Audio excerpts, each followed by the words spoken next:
ஆண்டவர் இயேசுவின் நாமத்தில் உங்கள் யாவருக்கும் ஸ்தோத்திரங்களையும் வாழ்த்துக்களையும் தெரிவித்துக் கொள்கிறேன். இந்த மாதத்தின் 1ஆம் தேதியில் உங்கள் யாவரையும் இந்த காணொலி வாயிலாக சந்திப்பதில் மிகுந்த மகிழ்ச்சி அடைகிறேன். கர்த்தர் தாமே நம் ஒவ்வொருவரையும் ஆசீர்வதிப்பாராக. இந்த நாளுக்குண்டான செய்தி என்னவென்று சொன்னார், நன்மை செய்த தேவனுக்கு நான் நன்றி செலுத்துவோம். வாசிக்கலாம் சங்கீதங்களின் புத்தகம் 13வது அதிகாரம் 6வது வசனம். கர்த்தர் எனக்கு நன்மை செய்தபடியால் அவரை பாடுவேன். தாவீதுக்கு கர்த்தர் நன்மை செய்தபடியாலே தாவீது கர்த்தரை பாடி மகிமைப்படுத்தினான் என்று வேதாமத்தில் நாம் பார்க்கிறோம். எனக்கு அருமையானவர்களே, தாவீது அந்தி சந்தி மத்தியான வேலைகளில் எல்லாம் கர்த்தரை பாடி துதித்தார் என்று பார்க்கிறோம். சங்கீதம் 50:13 இப்படியே சொல்லுகிறது, சோத்திர பலியிடுகிறவன் என்னை மகிமைப்படுத்துகிறான் என்று. ஆம் பிரியமானவர்களே, சங்கீதம் 34:1 பக்தன் தாவீது இப்படியே சொல்கிறான், கர்த்தரை நான் எக்காலமும் ஸ்தோத்தரிப்பேன், அவர் துதிகள் எப்பொழுதுமே என் வாயில் இருக்கும் என்று சொல்லி. எக்காலமும் என்று சொன்னால் இன்பத்திலும் துன்பத்திலும் நெருக்கத்திலும் போராட்டத்திலும் நான் கர்த்தரை ஸ்தோத்தரிப்பேன். வாழ்ந்திருக்கும் போது அவரை தோத்தரிப்பேன், நான் தாழ்ந்திருக்கும் போது நான் அவரை தோத்தரிப்பேன்னு தாவீது சொல்கிறான். எனக்கு அருமையானவர்களே, நம் ஆண்டவர் அவரை மகிமைப்படுத்த வேண்டும் என்று சொல்லி விரும்புகிறது. லூக்கா எழுதின சுவிசேஷம் 17வது அதிகாரத்தில் 10 குஷ்டரோகிகளுக்கு ஆண்டவர் சுகம் கொடுத்தார். அதில் ஒருவன் மாத்திரம்தான் வந்து ஆண்டவரிடத்தில் நன்றி சொன்னான். ஆண்டவரை கேட்கிறார், 10 பேரே அல்லவா தேவன் சுகம் கொடுத்தார், ஒருவர் மாத்திரம் வந்திருக்கிறார் என்று சொல்லி. எனக்கு அருமையானவர்களே, நாமும் நம்முடைய வாழ்க்கையில் ஆண்டவரிடத்தில் பெற்றுக்கொண்ட நன்மைகளுக்காக எப்பொழுதும் நன்றி உணர்வோடு அவரை ஸ்தோத்திரம் செலுத்த வேண்டும், அவரை கனப்படுத்த வேண்டும். 1 தெசலோனிக்கர் 5ஆம் அதிகாரம் 18ஆம் வசனம், எல்லாவற்றிலேயும் கர்த்தரை நாம் ஸ்தோத்திரம் செய்யுங்கள் என்று சொல்லப்பட்டிருக்கிறது. ஆம் பிரியமானவர்களே, அநேக ஸ்தோத்திரத்தினாலே கிருபை பெருகும் என்று வேதம் சொல்லுகிறது. அந்த கிருபை இருந்தால் கர்த்தர் நம்மை ஆசீர்வாதமாக நடத்துவார். ஆம், நாம் இருப்பதும் நிர்மலமாக அது இருக்கிறதும் ஆண்டவருடைய கிருபை. அந்த கிருபை தான் நமக்கு முக்கியம் பிரியமானவர்கள். தாவீது சொல்கிறான், கர்த்தர் எனக்கு செய்த உபகாரங்களுக்காக நான் எண்ணத்தை செலுத்துவேன், என் ரட்சிப்பின் பாத்திரத்தை கையில் எடுத்துக்கொண்டு அவன் நாமத்தை தொழுது கொள்ளுவேன். எல்லா உபகாரங்களுக்காக. ஆம் பிரியமானவர்களே, தாவீதுக்கு தேவன் செய்த நன்மைகளுக்காக அவன் கர்த்தரை பாடினான். சிறு வயது முதற்கொண்டு அவன் கடைசி வரைக்கும் கர்த்தரை துதித்தான். நெருக்கம், சொந்த குடும்பத்தில் அவனை பகைத்தார்கள், அவனை ஒரு பொருட்டாக நினைக்கவில்லை. அபிஷேகம் பண்ண சாமுவேல் வரும்பொழுது தாவீதை குறித்து அவர்கள் சொல்லவில்லை. அப்புறமாக தான் இன்னொரு மகனுக்கு நன்றி சொன்னார்கள். எனக்கு அருமையானவர்களே, தாவீதுக்கு கொடுத்த அபிஷேகம் விசேஷமானது. தைல கொம்பிலான அபிஷேகம், கரடியையும் சிங்கத்தையும் கொன்று போடக்கூடிய அபிஷேகம், கோலியாத் என்ற ஒரு அரக்கனை கொண்டு போடக்கூடிய ஒரு அபிஷேகம், சவுலை உடைய மேன்மையாகும்படியாய் ஒரு பெரிய அபிஷேகம். சவுல் கொண்டது 1000, தாவீது கொண்டது 10000 என்று சொல்லி தாவீதை மேன்மைப்படுத்தும்படியாய் கர்த்தர் கொடுத்த விசேஷித்த அபிஷேகம் தாவீதுக்குரியது. பிரியமானவர்களே, அந்த அபிஷேகம் கர்த்தர் நமக்கு கொடுத்ததற்காக, கர்த்தர் நம்மை வாழ்க்கையில் அவர் அநேக நன்மைகளை செய்ததற்காக அவரை நாம் பாட வேண்டும், அவரை நாம் துதிக்க வேண்டும். கடந்த மாதம் முழுவதும் கர்த்தர் நம்மை கன்னிமணி போல் பாதுகாத்தார். தாவீது சொல்கிறார், என் நெருக்கத்தில் நான் கர்த்தரை நோக்கி கூப்பிட்டேன், கர்த்தரை என்னை கேட்டருளி என்னை விசாலத்தில் வைத்தார். நெருக்கம், எப்படியாப்பட்ட நெருக்கம்!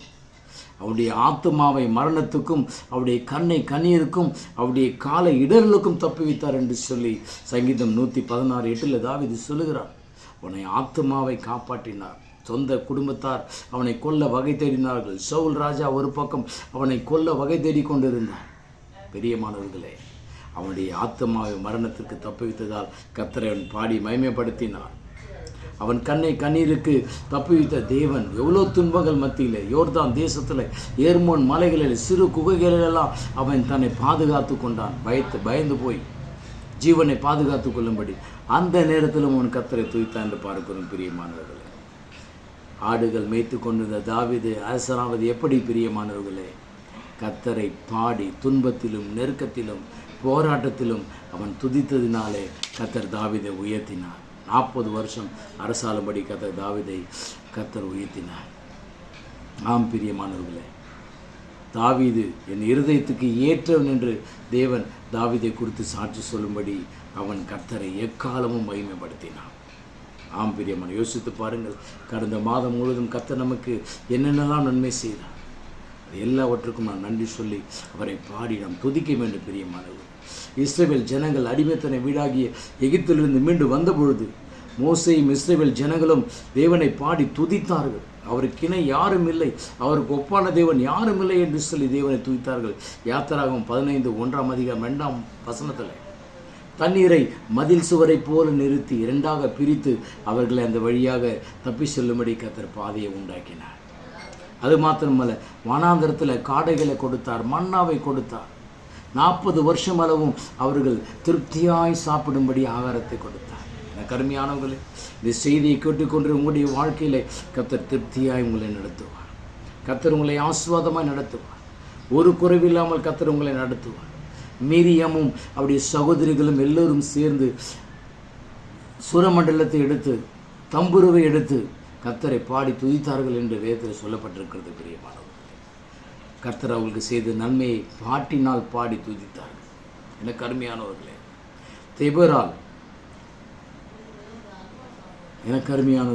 தேபோரால் கர்த்தரை பாடி மகிமைப்படுத்தினார்கள் என்று பார்க்கிறோம். ஆம், எனக்கு அருமையானவர்களே, நியாயாதிபதிகள் புஸ்தகத்தில் சிசரா என்னக்கூடிய ஒரு பொல்லாத மனிதன் இஸ்ரவேல் ஜனங்களை துன்புறுத்தி கொண்டு வந்தான் 20 வருட காலமாக. அவருடைய கூக்குரலை கேட்டு கர்த்தர் பாராக்கியும் தேபராலையும் எழுப்பினார். யாகையில் என்னக்கூடிய ஒரு கூடாரத்தில், ஒரு சகோதரியுடைய கூடாரத்தில் வந்து அவன் தஞ்சமடைந்த போது அந்த கூடாரத்தினுடைய ஆணியை கொண்டு சிசராவை அவன் நெற்றியிலே போட்டு கொண்டு போட்டாள் என்று, சுத்தியினால் அடித்து கொண்டு போட்டாள் என்று வேதத்தில் பார்க்கிறோம். எனக்கு அருமையானவர்களே, அந்நாளிலே தெபராலும் பாராக்கும் பாடினார்கள், கர்த்தர் இஸ்ரவேலுக்கு நீதி செய்தார், ஜனங்கள் தங்களை மனப்பூர்வமாக ஒப்பு கொடுத்தார், அவரை சோத்தரியுங்கள், ராஜாக்களை கேளுங்கள், அதிபதிகளை செவி கொடுங்கள், நான் கர்த்தரை பாடி இஸ்ரவேலின் தேவனாகிய கர்த்தரை நான் கீர்த்தனை பண்ணுவேன் என்று சொல்லி தேவனை மகிமைப்படுத்தினார். எனக்கு அருமையானவர்களே, கர்த்தர் அவர்களுக்கு நன்மை செய்தபடினால் அவர்களை பாடி, ஆண்டவரை பாடி அவர்கள் மகிமைப்படுத்தினார். இஸ்ரவேல் ஜனங்கள் அடிமைத்தனை வீட்டிலிருந்து மீண்டு வந்த பொழுது, செங்கடலை பிளக்க செய்தவளை மீட்டு கொண்டு வந்த பொழுது, மோசேயும் மீரியாம் இவர்கள் எல்லோரும் சேர்ந்து கர்த்தரை பாடி துதித்தார்கள். தாவீது அவனுடைய எல்லா நேரத்திலும் கர்த்தர் அவனை பாதுகாத்து விடுவித்து அவனை உயர்ந்த அடைக்கலத்தில் வைத்ததற்காக கர்த்தரை எல்லா காலத்திலும் அவன் ஸ்தோத்திரம் பண்ணி பாடி துதித்தான் என்று பார்க்கும். எனக்கு அருமையானவர்களே, கடந்த மாதம் முழுவதும் நம்மளை கனிமணி போல பாதுகாத்த தேவனை நான் எப்பொழுதும் நன்றி சொல்லி அவரை பாடி துதிக்க மறந்துவிடக்கூடாது. இதுதான் வேதம் சொல்லுகிறது, என் ஆத்மாவே கர்த்தரை ஸ்தோத்திரி. சங்கீதம் 103. முழு உலகமே பரிசுத்த நாமத்தை ஸ்தோத்திரி. என் ஆத்மாவே கர்த்தரை ஸ்தோத்திரி, அவர் செய்த சகல உபகாரங்களை மறவாதே என்று சொல்லி பக்தன் சொல்லுகிறான். அந்த ஆத்மாவை மரணத்துக்கு தப்புவித்ததுனாலே அந்த ஆத்மாவிடத்தில் அவன் அப்படி சொல்லுகிறான். அவன் கால இடர்களுக்கு தப்புவித்த அந்த காரணத்திற்காக ஆத்மாவிடத்தில் சொல்லுகிறான், கர்த்தரை ஒருபோதும் மறவாதே, கர்த்தருக்கு நன்றி சொல்லு என்று. எனக்கு அருமையானவர்களே, கர்த்தர் நம்மை கடந்த மாதம் முழுவதும் எப்படியெல்லாம் போஷித்தார், எப்படியெல்லாம் பராமரித்தார், எப்படியெல்லாம் பாதுகாத்தார் என்பதை நாம் நினைத்து மறவாமல் நினைத்த அந்த தேவனை எப்போது நாம் ஸ்தோத்திரம் செலுத்த வேண்டும். ஒரு மாட்சியில் செல்லக்கூடிய ஒரு நகரத்தில் ஒரு கருமி இருந்தான், பிச்சைக்காரனாக இருந்தான். அவன் தர்மம் எடுக்கிற அந்த பணத்தை எல்லாம் சேவித்து வைத்து நல்ல தின்பண்டங்களை வாங்கி தின்னாமல் அவன் மரித்து போய்விட்டான். ஆனால் ஒரு நாள் அவனை அடக்கம் செய்யும்படியான ஒரு நேரத்தில் அரசாங்கத்தினர் அவனை அடக்கம் செய்ய வந்த பொழுது அவனுடைய படுக்கைக்கு கீழே அநேக கட்டுக்கட்டாக பணங்களும் அநேக டாக்குமெண்ட்டுகளும் இருந்தது. அதிலே அவன் எழுதியிருந்தான், எனக்கு உதவி செய்த இந்த நகரத்துடைய ஜனங்களுக்காக என்னுடைய எல்லா சொத்துக்களும் பயன்பட வேண்டும் என்று சொல்லி அவன் எழுதி வைத்திருந்தான். அதை கேட்டவுடன் அந்த நகர மக்கள் அவரை நாங்களே அடக்கம் செய்து விடுகிறோம் என்று சொல்லி அவரை நல்ல விதமாக அடக்கம் செய்தார்கள். த ராயல் சென்ட் ஆஃப் பண்ணாங்க அவருக்கு.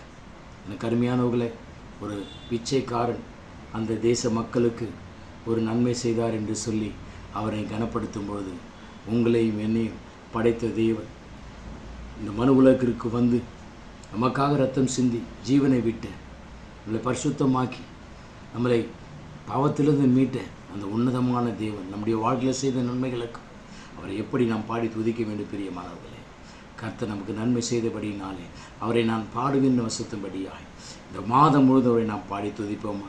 கடந்த மாதம் முழுதும் கனிமணி போல பாதுகாத்த தேவனுக்கு நாம் நன்றி சொல்லி அவருக்கு நாம் எப்போதும் சோத்திரங்களை செலுத்தி அவரை மகிமைப்படுத்துவோமா? பிரியமானவர்களே, கர்த்தர் நம்மை ஒருபோதும் நம்மை விட்டு விலக மாட்டார்.